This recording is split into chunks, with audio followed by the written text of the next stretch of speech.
Good afternoon and welcome to Webinar Wednesday. We're excited to have nearly 200 registered attendees for today's webinar, which is eligible for 1 credit from the ACI. Let's get started by giving one lucky attendee a Webinar Wednesday lunch bag for answering this trivia question. Friday is National Pretzel Day. What are pretzels without salt called? Answer now using the questions feature on your dashboard. While you're answering, I want to invite everyone to save the date for our fall MD Expo, which will be taking place at the Hilton Baltimore Inner Harbor, Baltimore, from October the 17th to the 19th. We look forward to you joining us for 3 days of learning, networking, and the latest advances in medical technology, products, and services. More details can be found at mdexposhow.com. Okay, let's see who our winner of our lunch bag is. And it is Laura Kroger. Congratulations, Laura. The correct answer was Boardies. Okay, Webinar Wednesday would like to thank our sponsor, Summit Imaging. Summit Imaging is an ultrasound parts and transducer repair company that can quickly address specific technical needs based on a foundation of outstanding rapid customer service. Their philosophy is simple: make their customers heroes. Visit mysummitimaging.com for more information. Our presenters today are Larry Nigan, CEO and CTO at Summit Imaging, Caroline Coffin, Sonography Consultant, and Matthew Swartz, Sonography Consultant. Hi everyone, Larry Wynn, CEO of Summit Imaging, an ultrasound and mammography equipment support organization. And today is, really a video that is a bit of a different framework and different kind of content than we typically do. And we wanted to bring on a couple of guests that had on their own accord wrote a white paper about counterfeit parts being used in transducers. And we have a couple of experts that actually did some testing to demonstrate the degraded performance of this ultrasound equipment that's so critical to patient care. So we have... Hi, I'm Caroline Coffin. I'm a sonographer and an ultrasound educator, and I'm also an ergonomics consultant with Sound Ergonomics. Hi, I'm Matthew Swartz. I'm also a sonographer and an educator and a graduate student in physician assistant studies. And just thank you so much for doing this. Number one, writing the white paper on your own accord to better understand the quality differences of correct ultrasound equipment versus incorrect ultrasound equipment, and then coming on to our video here to really share with the community and contribute on how to improve patient care. So really the intention here is how do we work together to improve patient care for the general population out there. And so let's just kind of dive right into it. That you had asked us to come to our facility because Carolyn's been helping us with our image quality, QC technical procedures. She's also been such a good friend and colleague to train every single one of our employees on image quality to make sure that the quality of the products that we send out are of the standard to be met for clinical use. And so let's just dive into what did you do in your experiment and what did you kind of find out? Well, we were curious about the impact of counterfeit parts in transducers. I have to say, as a sonographer in the clinical setting, I just relied on my equipment to be working and to be appropriately repaired either by the original manufacturer or with original manufacturer parts. We, as the working sonographer, the end user, have no idea really what goes into the product we're using. We trust that it's met certain standards, and we trust that its quality is what we expect. We don't really know some of the finer details of the construction of a transducer. So through my relationship with Summit Imaging and meeting Larry and his crew, I've learned a lot of things about transducers that I wish I had known as a clinical sonographer, but that now I've started to question. And one of the things we wanted to do was look at a transducer that had been repaired with counterfeit parts and a transducer that had the original manufacturer parts. So Matthew and I put together just a really quick procedure where we looked at the resolution of structures within a test phantom and the resolution of the carotid artery in an actual subject, just to see if we could determine if there was a difference. So what did you think? Well, some of our parameters that we made sure to control were turning off all of the image enhancement software Post-processing packages, and just focused on the penetration and resolution of the pins, the embedded objects in the phantom. We noticed that the penetration between the transducers with counterfeit components versus the OEM components were relatively equal. But when we were looking at just the resolution between these embedded objects, there was a significant difference between the transducers with OEM components and the transducers with counterfeit components, in that the resolution was much greater. The objects were more clearly defined, crisper with the OEM transducers, whereas the resolution with the transducers that had counterfeit components in them, it was very clear. It was not clear compared to the original OEM. So I think what we found out during that scan was that the clarity and the resolution of the counterfeit parts that have been installed by another facility somewhere else, we have no idea where, degraded the image quality to where there was a significant difference, to where professionals like you could instantaneously tell by simply putting on a probe onto a phantom. And so that's kind of what we've been learning with Carolyn over the years, and now Matthew's a part of the team on really trying to tackle this issue to improve patient care.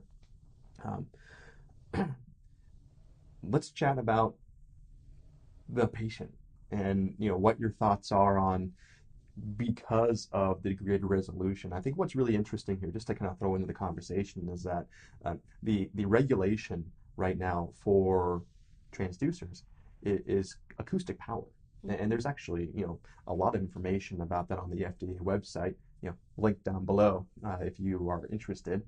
But there's no regulation around the quality of the image, and so the acoustic power determines penetration. So we really weren't surprised that the penetration capability of these counterfeit crystals that we're talking about was very similar to that of the correct OEM crystals. But that's only a piece of the performance of a transducer. I think the critical piece that's missing here is the resolution. And looking at that phantom and then the carotid, and seeing that it's not as defined and it's not as clear. Talk to me about, first, patient care. Like, how does that impact them in your line of sight in the healthcare space? How does that degrade the care that we're able to give the patients by virtue of the equipment? Well, I think that, first of all, the important thing to realize is that ultrasound is used for a lot of structures. It's used for a lot of body parts, and the use of ultrasound is growing significantly. And the variety of users is growing. So the users are depending more and more on their equipment coming to them ready to go and up to what they consider diagnostic quality standards. I think the issue is, when you're looking at resolution, you're looking at not so much a large organ like the liver and the aorta and stuff that you can really see pretty well with anything. You're looking at the finer details of things that could impact the patient care. And what comes to my mind initially is looking at a small structure in the fetus, like the heart valves. When you're looking at an early fetus, doing certain anatomical markers for things like Down syndrome, you're looking for very tiny parts. You're looking for a small echogenic focus on one of the heart valve leaflets, for instance, or the chordae. You're looking at the very tiny bones in the fifth digit. You're looking at very small structures, and if they're not well resolved, you're missing or potentially misleading the interpreting physicians into a different path of decision making for the patient. Another point is that Matthew's brought up is the needle guidance. Right. Yeah, tell us more about that, because I thought that was incredibly interesting. So ultrasound is a great tool for guiding needles for a variety of procedures, biopsies, aspirations. One of the more commonly used applications is IV starts. Mm-hmm. And typically when an IV is started, the beam is transecting the needle. So we're only getting a cross-section of the needle. Right. Yeah. So we're looking at just one fine And what do you think the diameter of that needle is? The diameter of the needle is, I mean, if we're talking thousandths of an inch. Yeah, 16 gauge needle. Yeah, just 18 gauge, yeah, maybe It's half small a enough millimeter. to, the needle is small enough to actually go into a blood vessel. even smaller if you're doing nerve blocks. And if you're doing nerve blocks, it's even Right. smaller. So And we're looking at because extraordinarily fine pitch equipment. Yeah, It is expected that your ultrasound equipment is going to be able to see that, but see it clearly. right. You never want to be guessing where your needle is. You want to be able to see it clearly and accurately. And often these procedures are being done and scanned by people who are not trained in ultrasound. Right. So the person holding the transducer is not a sonographer many times and has 100% reliance on the equipment Mm-hmm. having the resolution that he or she needs to see the needle tip. Mm-hmm. So you have an audience that of workers that really is incredibly reliant on the ethical construction of their equipment. Mm-hmm. But just to kind of put it in the context for the audience, what Matthew's describing is something that's actually more precise than threading a needle. Yes. Because the tolerances are so tight. And now let's talk about, if you had a fuzzy image, how much more difficult that procedure becomes if it was relative to a crystal clear image that OEM components would give you. So could you walk us through what those risks would be if you had just an image that was very difficult to work with, because it kind of informs some guesswork at that point to see where you're going? Well, I think if we're talking about a needle guidance scenario, if the needle is not clearly seen, then a physician may opt for another modality to thread that needle, so to speak. These procedures can also be guided by CT, but that adds additional cost, additional radiation exposure to the patient, or depending on the emergency of the situation, a physician may decide to start the line blindly without ultrasound, because the ultrasound is not providing the clarity that is required, which obviously adds a lot of risk. Absolutely. So as we talk about the patient, I think we just let's work through. We're talking about this from the deployment and the extension of healthcare technology to them. Let's talk about them. So what happens to them? So they come in for an ultrasound scan, and is there a risk of misdiagnosis or no diagnosis at all, that with the proper equipment that should have taken place at that point of time? Well, I think there's always the possibility of missing something, even with the best equipment. It's not a silo of equipment and a silo of the user. It's the whole picture. The user's familiarity with the modality, the quality of the equipment, and it all has to work together. Let's take the user and kind of put that person in one part of this discussion as assuming that they don't really know anything about their transducer quality. as we mentioned at the beginning of the video, they often just rely on the integrity of the company, both repairing it and the company that manufactures their equipment. So if we assume that they are expecting to have a piece of equipment that they can trust, then what happens while they're taking care? And also the patient is making that same assumption that the equipment is the best in the business and that the person performing their study has faith in that equipment. And if, in fact, you have a piece of equipment that isn't performing at the standard that you expect it to, the sad thing is that you could theoretically either completely miss something that would then go on to develop into a bigger pathology that would require more expensive treatment later, or you could misinterpret a structure or a finding that could lead the patient again into a path that they didn't need to be led into. So there's a lot of reliance on an accurate ultrasound image to make final treatment and management decisions.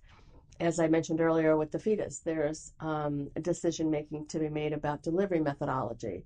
If you have a pathology that might prevent a regular delivery versus a surgical delivery, you wouldn't want to put a patient through a surgical delivery that didn't need to happen. And the same thing is true if you have like kidney stones, for instance, and some of them are very tiny. Now, would they have an impact on the patient? Maybe not at the moment that you see them, but maybe later, if you've missed something, it could develop into a bigger problem, causing the patient an emergency room visit, things that could have been avoided with an accurate image. So I think at the peak of this, of course, is the patient care, and you don't want to miss anything. But also, we want to make sure that we educate the users to be skeptical, really, of their equipment and to question it. Because the patient really is relying on you as the user, as the sonographer or the physician. The patient's relying on them, kicking the tires. Yeah, and we hear that a lot from our end user customers where we're working with sonographers like yourselves. It's because it's such an unknown issue that they would never know, because when you get the transducers, everything's glued together, right? Mm-hmm. It looks pretty on the outside. Everything, the connector's screwed together, and you would never think to open it up because you would have no reason to. There's no assumptions there to do so. But what we're finding and what we're hearing from users is, boy, this image is really difficult to get. It's really difficult to get, and not really thinking about the resolution of the equipment, but they second guess themselves first, when in reality it's the equipment. And so, work me through kind of what you would do if you had a fuzzy image, especially on some difficult studies. Like how would that increase your work time to get the image at that point? And then I think we talk a little bit about the ergonomics as well, to where, then you have, really the health of the sonographer themselves, to where they're really straining to get these images because it takes longer, but it's also more difficult because I have to imagine that you're just fighting this lack of resolution to get more data points to triangulate what you're trying to diagnose. I think the important thing to think about is that ultrasound is being promoted by some of our professional organizations as being the first line of defense. So go to ultrasound first. Don't just automatically go to CT or to, X-ray or MRI. And more people are gravitating towards using ultrasound first. So if that is becoming the exam of choice, it has to be done well. It has to be reproducible. And if I can't reproduce the same image on a different piece of equipment, then which one is right? Which piece of equipment is right? So then you're stuck with deciding what happened and how do I justify that I saw this with this, but I didn't necessarily see it with this other transducer or this other piece of equipment.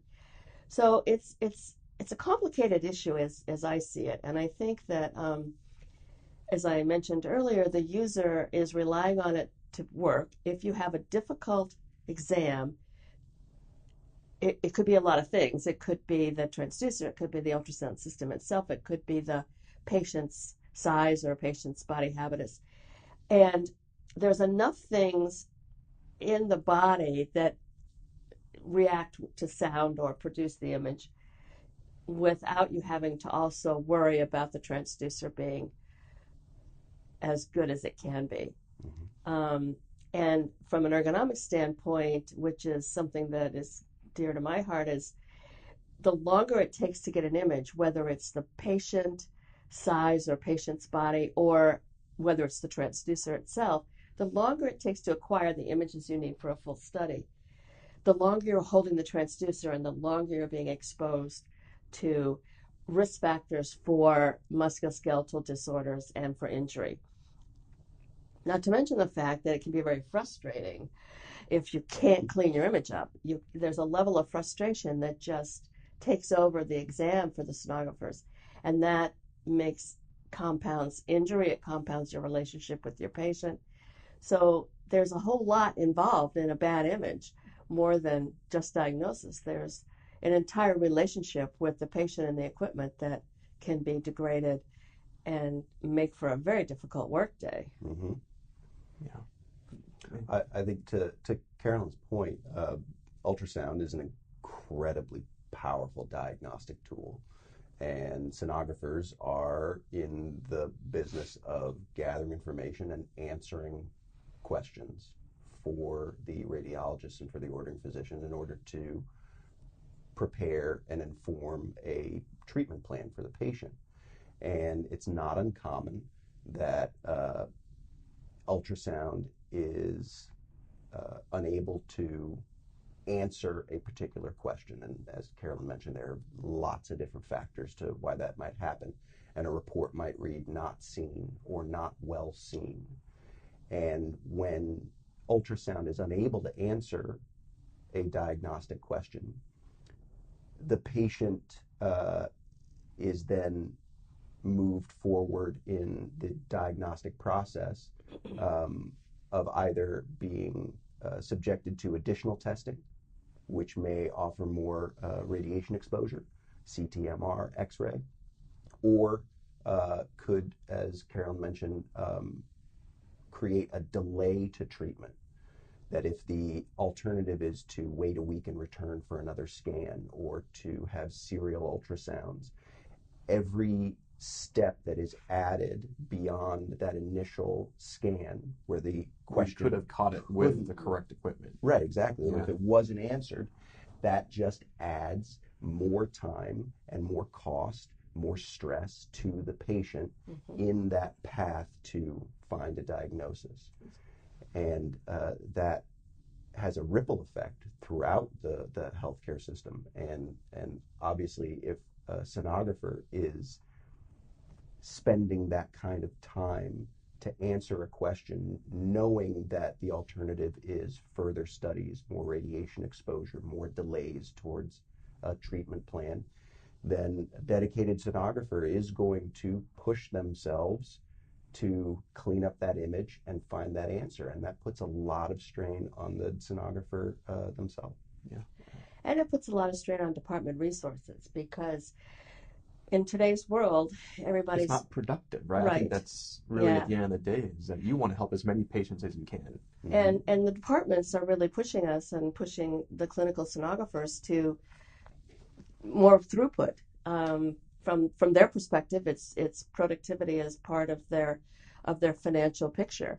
And so either you just go faster and skip over things you can't see, or you really struggle with it. And I don't think either one of those is an answer. And while we're talking about financial side of things, repeat exams. If you have to send the patient back for a repeat exam, that also impacts the quality standards by the CMS. So there's actually isn't it like a 1.5% penalty on Medicare and Medicaid reimbursement? Yes, for repeat conditions. Yeah, and so then you start to look at, Medicare is going to look very closely at why did you have to do 2 exams for this one pathology? And so, there's a whole lot of things wrapped around this one transducer. And productivity, patient care, sonographer safety, the financial picture of the institution is a huge piece of it. Another thing to consider is typically we don't think of ultrasound as a life-saving procedure really, because we don't rush in and image right after a car accident, for instance. But there are exams that we do that do impact the patient in terms of potentially being life-threatening. And one of those is a vascular study for blood clot or deep vein thrombosis. And if the resolution, sometimes it's difficult, especially if it's a chronic situation versus an acute situation, it's difficult to tell those two apart. Mm-hmm. So if you don't have good resolution of a clot in the leg, the patient then potentially could go home, and that could end up traveling into the lungs, and then you've got a pulmonary embolism, you've got all kinds of serious, potentially life-threatening complications.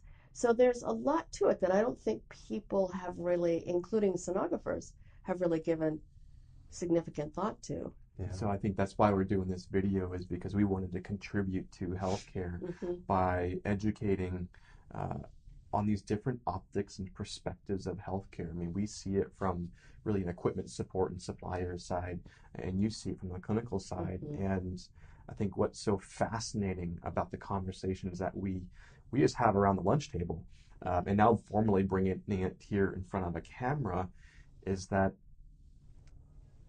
there is a bridge that we need to build between the equipment side and the clinical side, because at the end of the day, to think of them as silos is a mistake, right?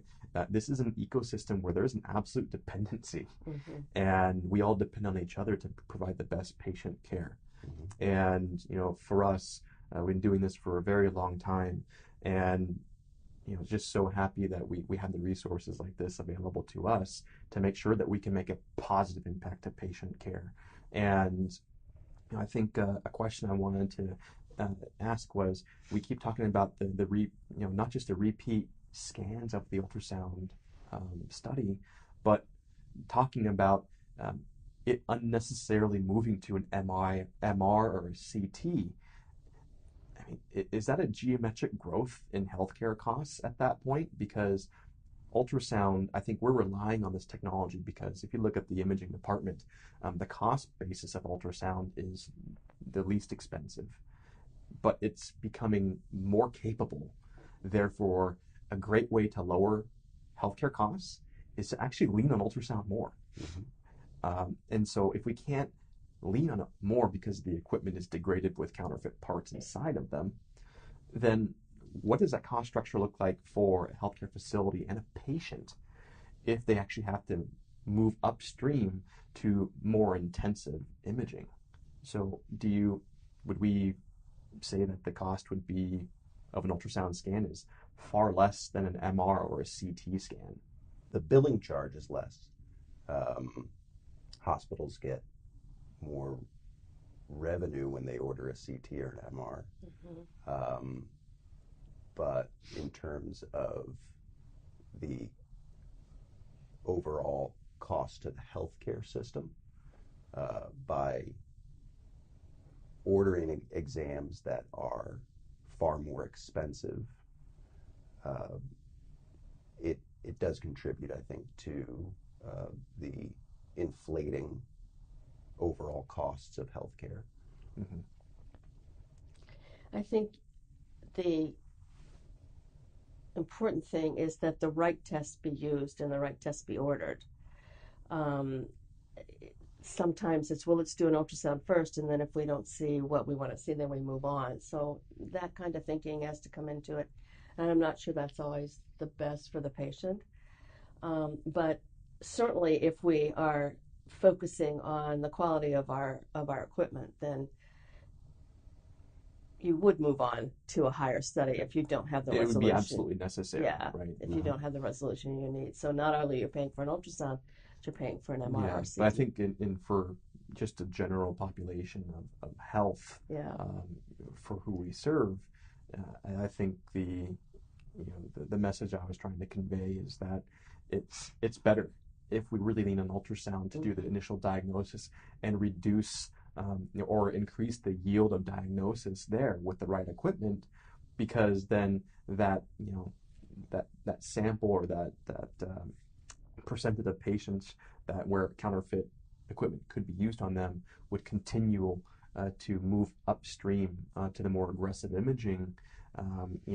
In many cases, it's unavoidable that just ultrasound is the first gate, and then you would move on to something else. But that's kind of what we're trying to wrap our hands around, is those patients that didn't have to go upstream to the more aggressive imaging.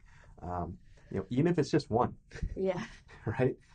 Even if it's just one, the cost savings, the perceived savings of a counterfeit transducer is so myopic relative to even just one patient going through the entire imaging suite, because the ultrasound didn't catch it when it should have. A parallel comment to that is that as ultrasound is being used for more and more structures, the imaging has to give the physicians the confidence they need to make a decision.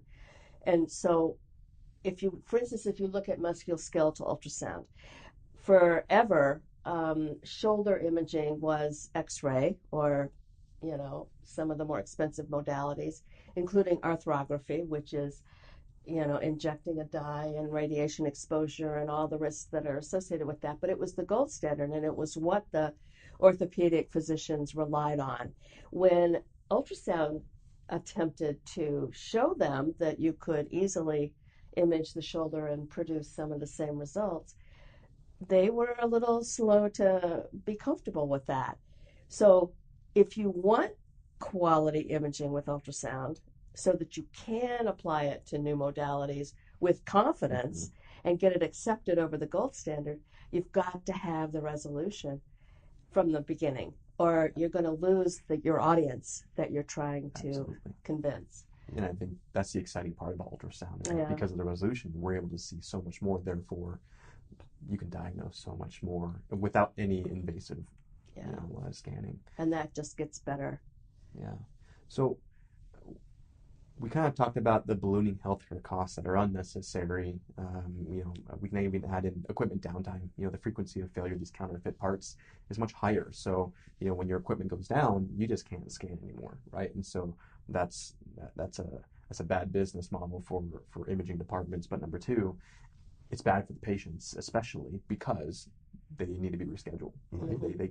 They were expecting really some resolution from that scan that day, and they go, sorry, you can't come in. Please come in next week, because that's when we can fit you in. That's just that's such a costly phone call to make to a patient, because that's patient care. So I think the final question I want to ask was, when you were doing the scans to build your white paper, what were your emotional reactions to the difference in resolution, and then really kind of rewinding all the transducers that you've used? Matthew, I think you had some really interesting insights into, what your assumptions were coming into it, and then leaving the experiment. You were just scratching on your notepad like crazy. Tell us what you were going through and what you wanted to share with the community, so others understand really the impacts of the equipment. Well, like Carolyn mentioned, I have always assumed that the equipment I was provided to perform my job was at the highest quality, and that the manufacture as well as the repair of my equipment was regulated by the federal government. And after looking at a number of the examples that you have showed us, I feel like I look at transducers in a completely different way now. I had walked into my room, I had greeted my patient, I had put all my focus on my patient and the task at hand, never thinking about the validity of the equipment that I was using. And now when I pick up a transducer, I'm looking at it for different features, flaws in the structures, discoloration, and I've got this nagging thought now in the back of my head where I want to have more information about the equipment that I'm using. I want to speak with my department manager. I want to speak with the biomed department, medical engineering in the hospital to find out, where was this transducer acquired? Was it purchased directly from the OEM? Has it ever been repaired? Has it been refurbished? Because, like I said, I always assumed that I knew that my equipment was top of the line and in perfect working order and had been purchased brand new. And there's a business aspect that as sonographers we are not involved in, but it is very clear now that it has a direct impact on patient care. And I believe that sonographers, anyone who uses an ultrasound system, needs to inform themselves about where their equipment came from and what hands it passed through on its way to yours. Because there are instances where counterfeit equipment and components can be used to repair a transducer or a machine that is sold as either new or used, refurbished, sometimes even certified, and in fact that's not the case, and it has just completely opened my eyes to this new aspect that I need to continue informing myself on.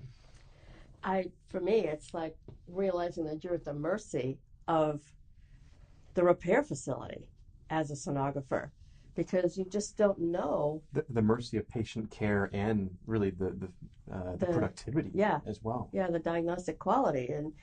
And as we're talking and as I'm thinking about educating ourselves and who uses transducers, I would like to make a division between the high-end users and the lower-end users. And by that I mean you've got large hospital conglomerates all over the country that can strike pretty good deals when they're purchasing their new equipment and can come up with maintenance agreements and stuff like that, and can work with companies and can do their due diligence on the repairs.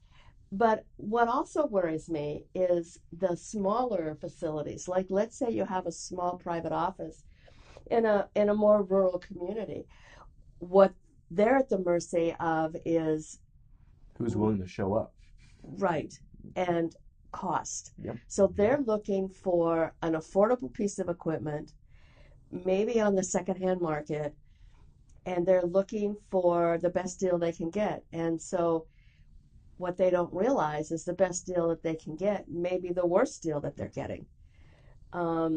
It's a buyer beware, and you get what you pay for. So if you want something that you can trust and that your patients deserve, you need to be informed at every level of the facilities. And I always worry about the smaller, more rural kinds of communities where they don't have access to this kind of vetting of their equipment, and they're really at the mercy of the cost. And yeah, it's going to drive the cost down, but it's actually a higher total cost of ownership. Yeah. Right? And I think that's one thing that we've really continued repairs. been working with our healthcare networks that are all over North America, is that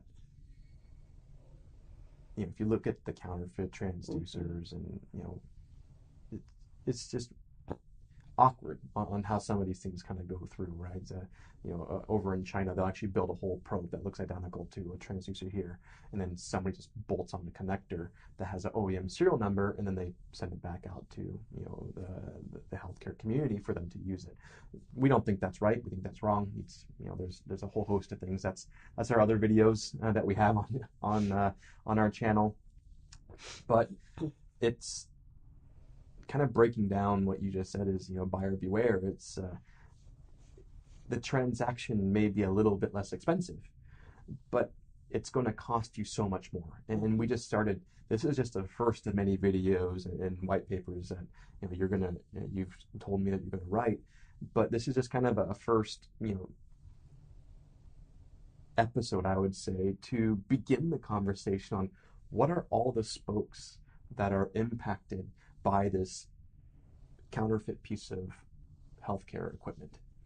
And by virtue of it being kind of the centerpiece, along with the people that are working with the equipment, that's really one object that impacts every single other dimension of healthcare.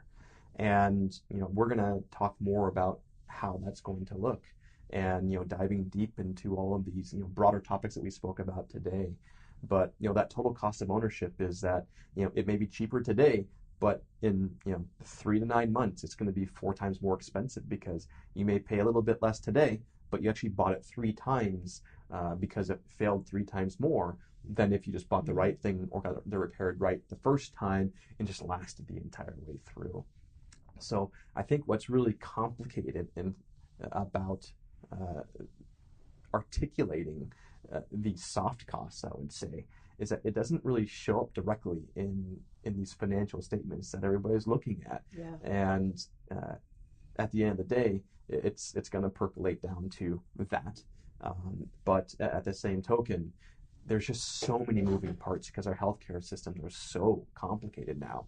And it's easy to kind of get lost in the weeds. So, we're going to take it upon ourselves to really break down, all these soft costs in a bit more detail for you and better understand, we already know that these soft costs are extraordinary relative to the minute cost savings of a transaction of a counterfeit transducer.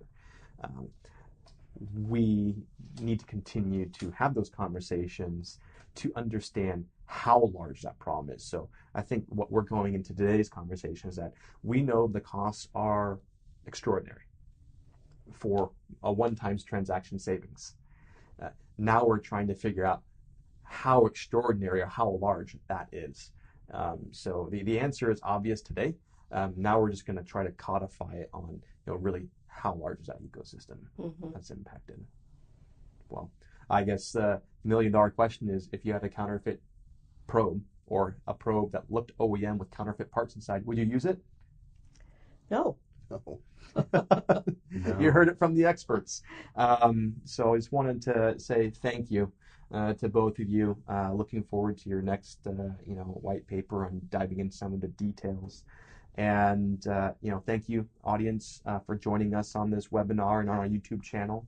So again, Matthew. And I would like to thank you for bringing this in front of sonographers and starting the conversation to educate us, and having the strict ethical approach to this whole picture is admirable. Well, thank you. We think it's our obligation. I mean, just by virtue of being in the business that we're in, ultrasound support, and a big portion of that is transducer repair. As we see this, we know it's wrong. And so the only way to help and improve patient care is to educate. And that's all we're trying to do. We just want to make patient care improve for the entire population that we're serving as healthcare providers, right? And so, thank you for the kind words, but our work is far from over. There's still a lot left to do. Yeah. So thank you again for joining us. Link to the white paper is down below in the comments. So again, Larry Wynn at Summit Imaging. Carolyn Coffin. Matthew Schwartz. And, like us on Facebook, follow us on LinkedIn, and thank you so much for joining us today. All right, bye. Bye. Thank you so much, guys. Yes, we do have some questions. Hopefully we've got Larry and Carl Brazel, the Manager of Training and Education at Summit Imaging, who can answer these for us. Okay, the first question we've got is, how do healthcare facilities protect themselves from receiving counterfeit parts inside ultrasound transducers? Hi, Larry here. What we work with healthcare facilities is to first ensure that all future transducers that they're getting replaced or repaired are repaired with OEM parts and components. And in this context, crystals, and really establishing a go-forward plan, and then to establish a strategy with transducers that may be suspected to have counterfeit parts is really to have them evaluated is a really common way. So customers would send an ultrasound transducer repair organization that's been built to capture these types of failures and these types of parts. To get them evaluated. Typically that should be free of charge. And we at Summit Imaging we have lots of methodology, including we use industrial X-ray to identify these counterfeit crystals inside of transducers without ever opening them up. And another way is to really lean on the sonographers as well. Carolyn, I mean, if you could just give us a quick snippet of what you found in the white paper and how you were able to actually distinguish some of these symptoms to identify if there's a potential counterfeit crystal in them. Well, I think from a sonographer standpoint, unfortunately, most sonographers aren't as sophisticated about the transducer construction as they should be. And for us, when we decided to look at the phantoms and scan with the non-OEM transducer parts versus the one with OEM parts, we wanted to look and see if there was a resolution issue. And as we said in the video, when the resolution is poor, you lose the ability to see small structures. And that's one of the things that ultrasound's good at, is improving its resolution over the years. So if a transducer is not capable of resolving structures, we will see that. It'll be a frustration on our part that we can't quite image the way we want to. And in addition, we'll often get an area that drops out. And a lot of times sonographers don't realize that the dropped out area is a crystal issue.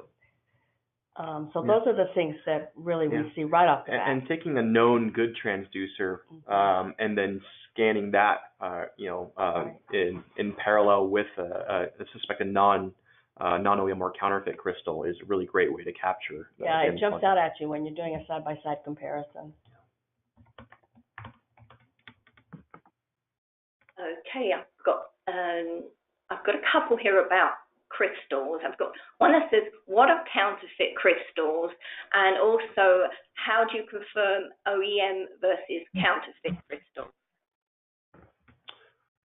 So to answer the first question, what are counterfeit crystals? Counterfeit crystals are crystals that are being manufactured by third-party organizations and then installed by third-party organizations that that have not met any FDA 510K or gone through any validation to demonstrate their performance and safety.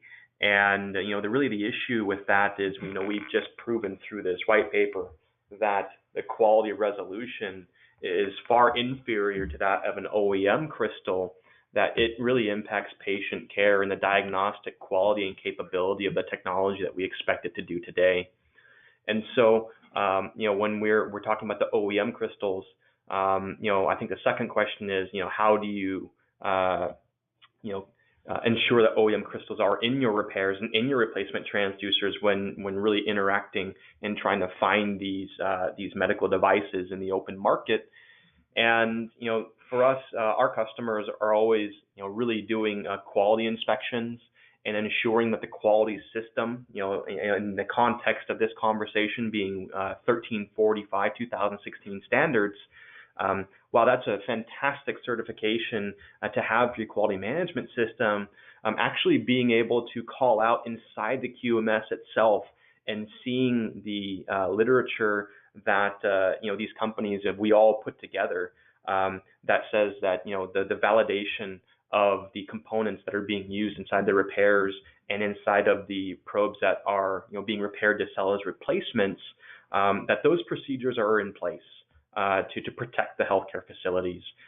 So, I think 1345 is fantastic. We love the QMS, but, also to educate the market that all 1345 QMSs are a bit different for each organization, and that the organizations that actually call out that they are not remanufacturing or using remanufactured crystals that have not been validated to install in transducers is a critical piece to lowering total cost of ownership for the healthcare facilities themselves with their equipment, but also to ensure that they're also providing the best care that they can for patients. Okay, that's great. I've got another question here. Does Summit Imaging alert their customers when doing a probe repair if they find counterfeit parts so that the hospital can research back what companies previously worked on that probe? Yes, we have very thorough forensic analysis on the evaluations of every single transducer that comes into our facility from our customers. And during that forensic analysis, we are identifying if there's counterfeit parts inside their transducers, and we absolutely, yes, notify them that, these are the things that we found, and providing, pictorial evidence that, this is, that we believe is the incorrect equipment to satisfy patient care that was sent in. And so, we're doing that. We do that a lot for our customers that are transitioning to use us more, because Summit Imaging has very safe and reliable repair, processes. And those evaluations are done within 24 hours, and they're free of charge. So there really is no risk to a healthcare facility to, just perform the quick investigation on if the transducers are correct or not. And, to answer the question just very shortly and simplistically, yes, we do alert the customers when there's counterfeit parts inside their probes. Okay, that's great. And kind of following on from that, if I have probes that may have counterfeit parts in them, how do I actually resolve the situation? So that's a tough one. Many of our customers, come to us if we have the OEM replacement parts available. We're more than happy to remove those counterfeit parts and replace them. Unfortunately, the replacement parts are hard to come by sometimes, especially for some of the newer transducers. But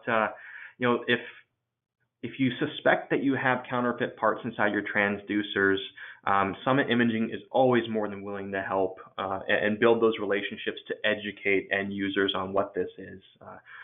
But the other option is to go back to the supplier that you got it from and demand a transducer that has all the correct OEM parts in there, because the purchase orders that healthcare facilities are creating and doing business with independents, that, it says the probe and the part number and all these things, you should expect that probe back. You shouldn't just expect the marked probe on the outside to say all these things with the internals completely different from that of what the PO is stating. So, that would be the first recourse. And we've actually had some customers to where they just said, you know what, we're just going to replace all of our transducers. And, we just don't see the value of taking this risk. So there's many methods of doing that. It's an expensive option, but we've had a lot of customers do that. Good question. That's great. And what's a good way to know if ultrasound suppliers swap low-quality parts in probes or not? That is a fantastic question. Yeah. There's a lot of ways to skin the cat on that one, but I think reputation, and then also analyzing the QMS to see if their quality management system, it's got to be 1345, just to be clear. 9001 in the repair industry of independent ultrasound suppliers is not sufficient. 9001 is merely a comments collector, to be very simplistic. The 1345 is really geared towards medical devices, and actually going through and auditing the QMS itself to ensure that the QMS that they've built states that they are not using counterfeit and remanufactured parts that have not been validated to be put into ultrasound transducers. Ours does say that, so we actually call that out in our QMS, and we invite our customers to have that same conversation with the suppliers they're using today. And if it's not in there, then the questions start to arise on, how are these being repaired?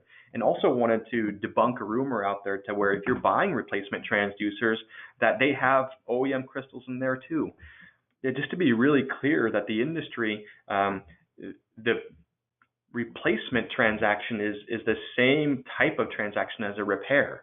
And so when these probes are being deployed as replacement probes, don't feel comfortable that they don't have counterfeit crystals in them, because they were, that was a defective core at one point and then repaired and then sold as an exchange rather than just repaired as a repair service for a healthcare facility.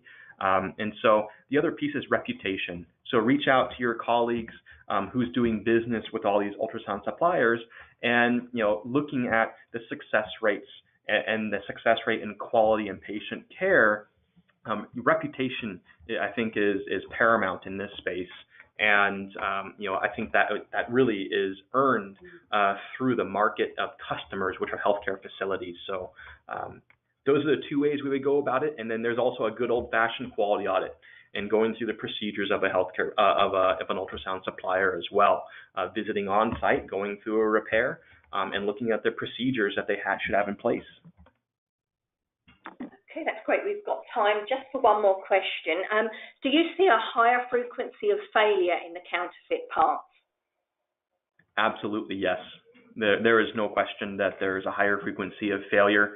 That's not Summit Imaging stating that. That is Summit Imaging's customers making the statement that the counterfeit parts not only don't perform as well with resolution, but are a lot more fragile than the OEM crystals themselves. So we're seeing, yes, a higher frequency of failure reported by our customers. And the reason why we're doing this whole webinar is because our customers asked us to, right? Carolyn and Matthew have been so great that, they're working with us because there is a demand for this information and there's a demand for clarity. And, this is just our obligation or responsibility is to bring this information to the market to contribute to HTM as much as we can. That's great. Thank you so much, guys, for such a great and informative webinar. Thank you, Larry, Caroline, and Matthew. And thank you again to today's sponsor, Summit Imaging. One lucky attendee will win an Amazon gift card for completing the post-webinar survey, which will appear on your screen shortly. You must complete the survey to obtain your certificate of attendance. For more information about our upcoming webinars, please visit our website, webinarwednesday.live. Thank you once again for giving up your afternoon, and enjoy the rest of the day, and we hope to see you another time.